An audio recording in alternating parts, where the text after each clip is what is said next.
Single-use plastic items are in the crosshairs of the federal government, with a proposed ban to be in place by 2021. While plastics appear to be the environmental boogeyman, will it result in tangible benefits?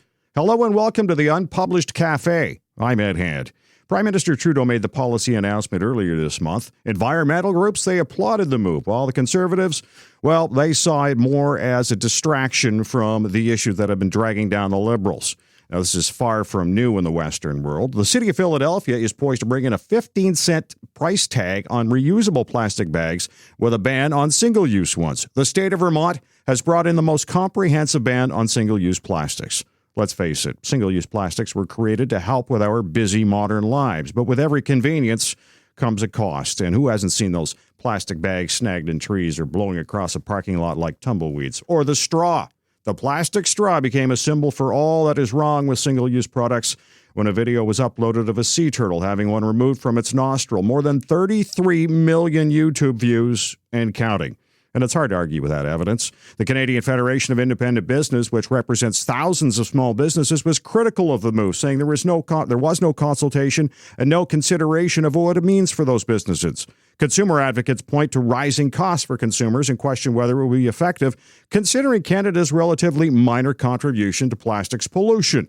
United Nations figures show nearly 9 million tons of plastic, bottles, packaging, and other waste enter the ocean each year, killing marine life and entering the human food chain. Straws add up to about 2,000 tons. They also account for about 4% of the plastic trash by a number of pieces. Up to 95% of all plastic found in the world's oceans, though, comes from just 10 source rivers, which are all in developing countries, which is why critics see the focus of the policy to be off base.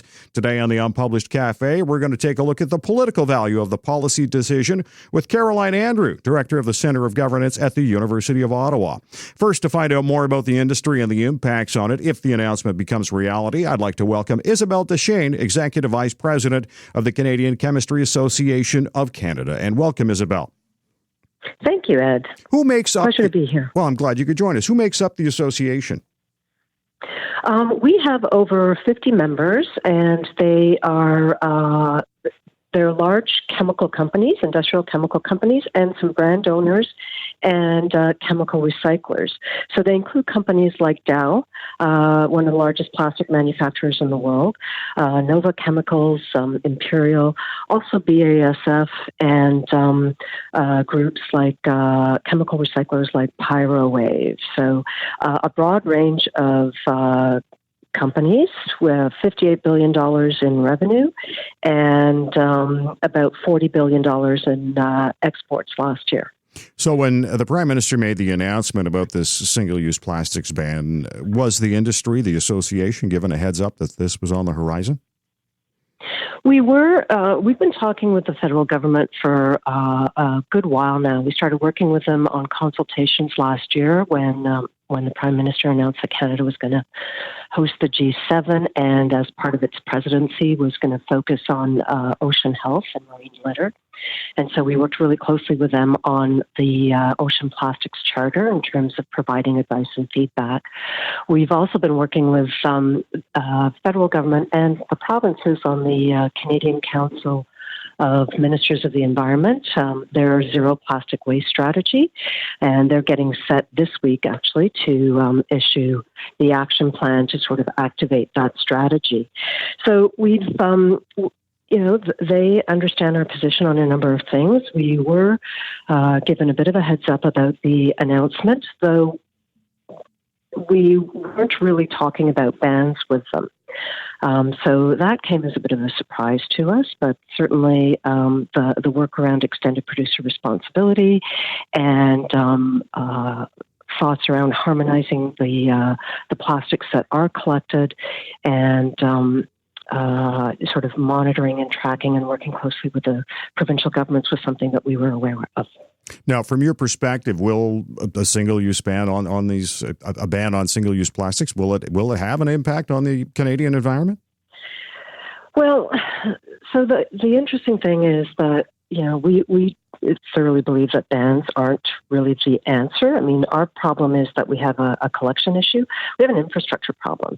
So collecting the plastics, recovering them and recycling them, repurposing them into other products, and making sure that they don't go into the environment. So a number of those items, when you see them in your blue, they're really not in your blue box, right? And so we have, if you just look at Ontario, there are 246 municipalities, and every single municipality collects different kinds of products. So work around extended producer responsibility that the federal government highlighted in its announcement is incredibly positive. We've seen some positive impacts of that in Quebec and in British Columbia, where higher numbers of products are recycled. The effective recycling rate for plastics is 75% compared to about 10% or so that we see nationally. So I think investments in the infrastructure and really looking at new technologies and innovations. We've got a number of companies here in Canada that are right on the cusp of commercializing technologies around chemical recycling. So that means taking those plastics and keeping them in the economy. So the difficult to recycle plastics can be through things like microwave technologies, can be converted back from polymers to the original monomers, or can be repurposed into other products like synthetic diesels and the like. So there's some really interesting work going on there, and it allows us to ensure that we keep the valuable feedstock that is the post-consumer plastic in the economy.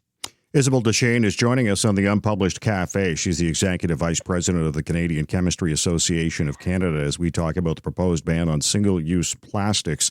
And you mentioned a couple of surprises. You didn't expect the ban when you were talking with the federal government about this, as well the extended responsibility. And how do you see that impacting the industry? Well, in terms of the extended producer responsibility, it looks like it will be industry-led, which is a good thing. It means that some producers and large brand owners can actually have a say in how the plastics are collected, what kinds of plastics are collected, and where they go. So what that will allow us to do is help harmonize the types of plastics that are collected in the various provinces. We've seen, as I said, we've seen a great example in British Columbia where you can be at work, at play, at home. You can be in northern BC or on the island, and all of the same plastics are being collected. And what that does is it creates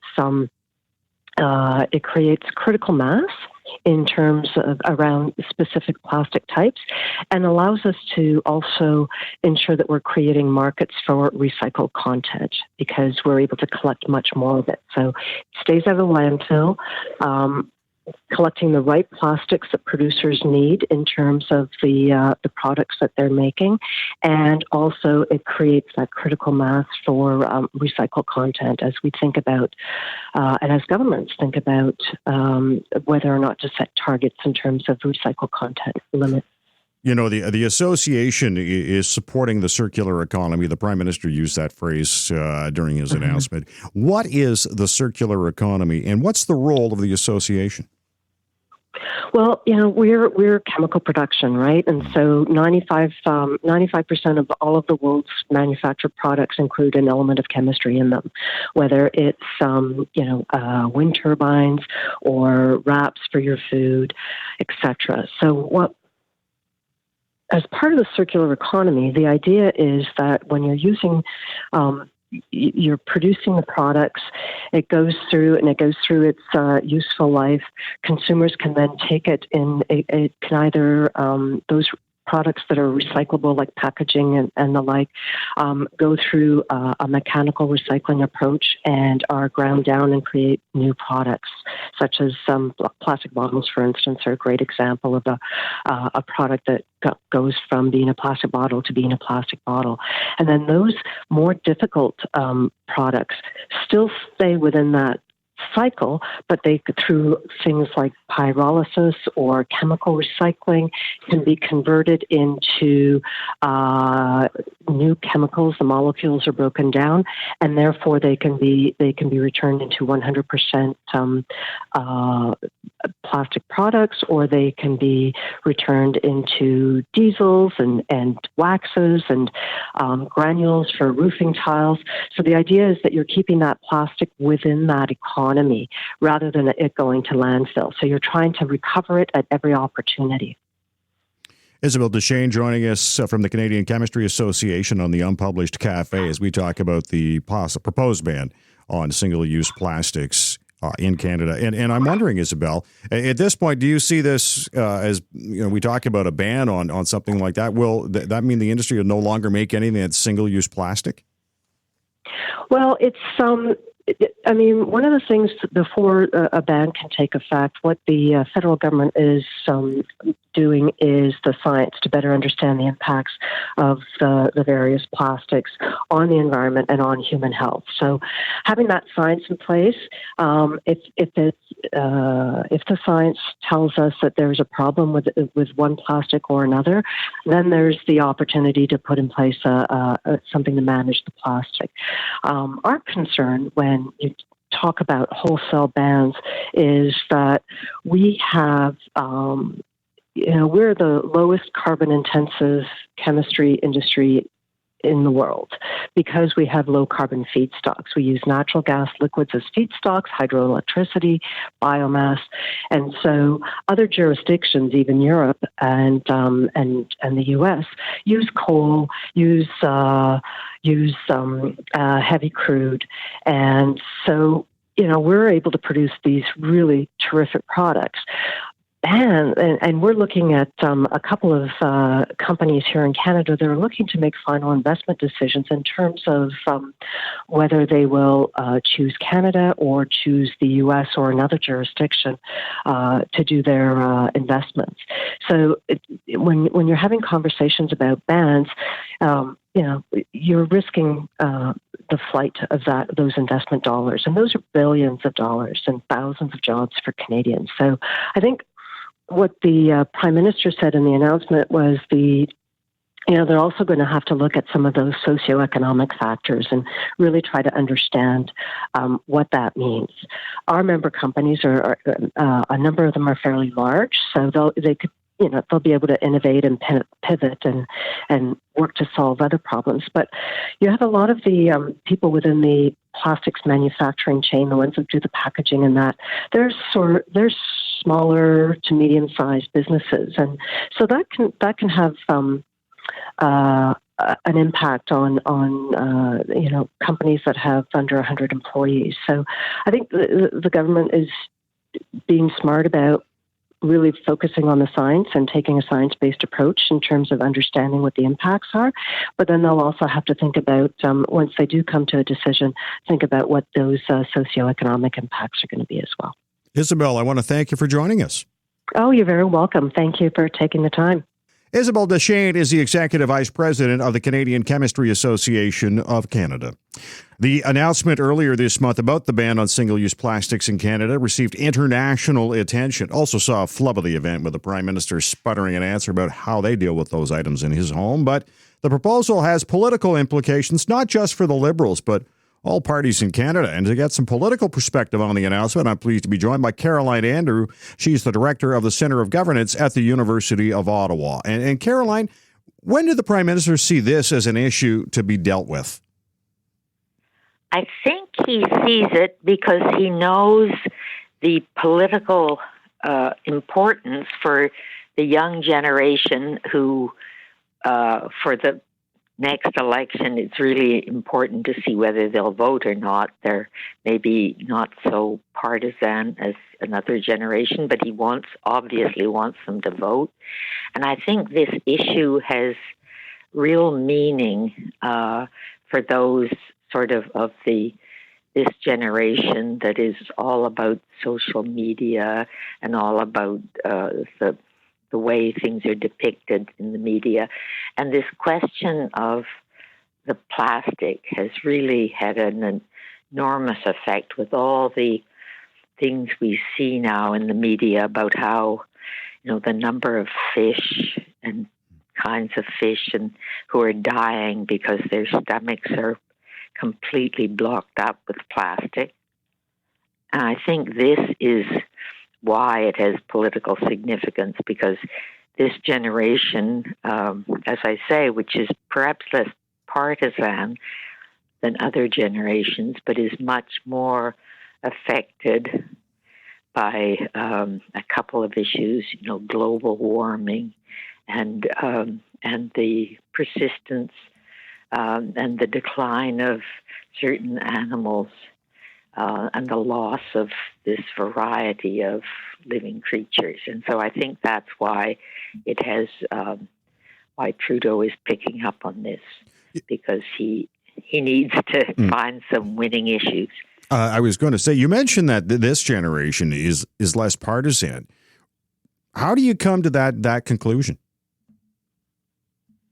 Well, I think I'm right in saying that the number of, there are a lot of young people who are members of formal political parties, but I think that there are also a lot of this generation that isn't so interested in the formal mechanisms like political parties, but is much more interested in, if you want, not symbolic issues, but climate change is an enormous issue, I think, for this generation. That, and probably coming to grips with the question of our relationship with Aboriginal Canadians. But I think that climate change is one of the issues, and as we know, it's going to affect, well, as we certainly learned this spring, it's affecting Canada in a very dramatic way, because so much of our water that comes here comes from very far up in the north. And as that's changing, it's changing the way our cities behave here, or what happens to the cities. When we look at the announcement on this ban on single-use plastics, would you call this a political win for the Liberals, or are they just trying to get ahead of everybody else? I think I think you're right. In my mind, it's a political win because they're trying to get ahead of other people. So it's not necessarily that when we come to the election, they're going to have a position that's dramatically different from the other parties, perhaps even less progressive than, say, the NDP. But the real battle for the next election is the Liberals versus the Conservatives. And so I think they hope to make claims on this issue before the writs for the election have come about. Now, our last podcast, we looked at the Green Party and its surge in Canada. They topped 12% support. And much of that was Green Party people or Liberals kicking the Green Party tires. So you see this as something to get ahead of the Green Party maybe before they get something going? Yeah, well, I think, obviously the Green Party has better positions on this. But I think when it comes to the next federal election, my sense is that people are going to say this is an election between the Conservatives and the Liberals. My preference might be Green, but I really, if you're a sort of left of the middle, I really would prefer the Liberals to the Conservatives. So I think that may come up because as we know, in our electoral system, there's really less room for third parties when it comes to a national election. Caroline Andrew is joining us. She's the director of the Centre on Governance at the University of Ottawa. As we talk about the political implications of the proposed ban on single-use plastics in Canada. And Caroline, the Conservatives dismiss the announcement as no plan, no thought, and just a distraction. Do they do that at their peril if the environment is a serious concern for Canadians, as we do hear it is? I think they do a bit, but their voters are probably not the ones who are going to put that first. So it may be not a bad political position to say, this is all about employment. This is not about these are. So what you're talking about is a fringe issue. It's really about good jobs for Canadians, and certainly, I think one of the big drawing cards in every election is the way the parties feel about the economy and whether there'll be jobs for them and jobs for their children. Their children are perhaps also worried about jobs, but they're also worried about other things like the survival of the planet. It's interesting. I had a conservative strategist tell me when we were talking about issues facing Canadians, and when the environment was the number one issue, he told me that, well, if the environment's the number one issue with Canadians, then everything else is going pretty well. That's maybe a correct, but I still think that at the time of the election, there will be a differentiation on the positions, with the Conservatives probably talking more about, it may not be new good jobs, it may be maintaining the jobs that we have now, but I think it will be in a way, the economic issues. Do you think putting the onus on those who produce plastic, making them responsible for the full cost of cleanup, do you think that's going to backfire on the Liberals?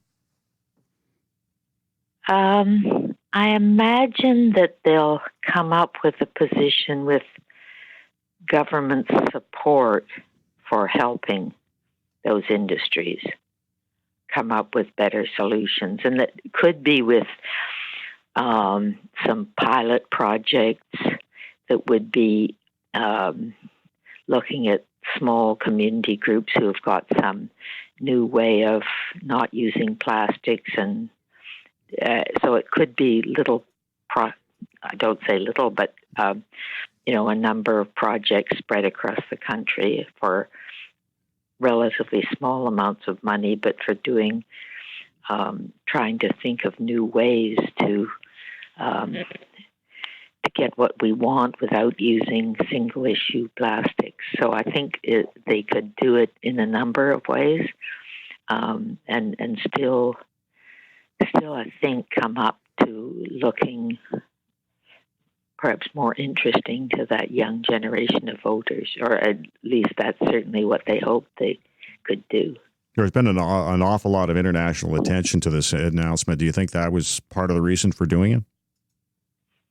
I think that's true as well. We've recently not looked probably so dominant on the international stage, and this is probably a good thing to give us some worldwide attention to all the youth who look at everything across the world on their cell phones, and will feel perhaps better about being a Canadian because they're getting good publicity for an important project.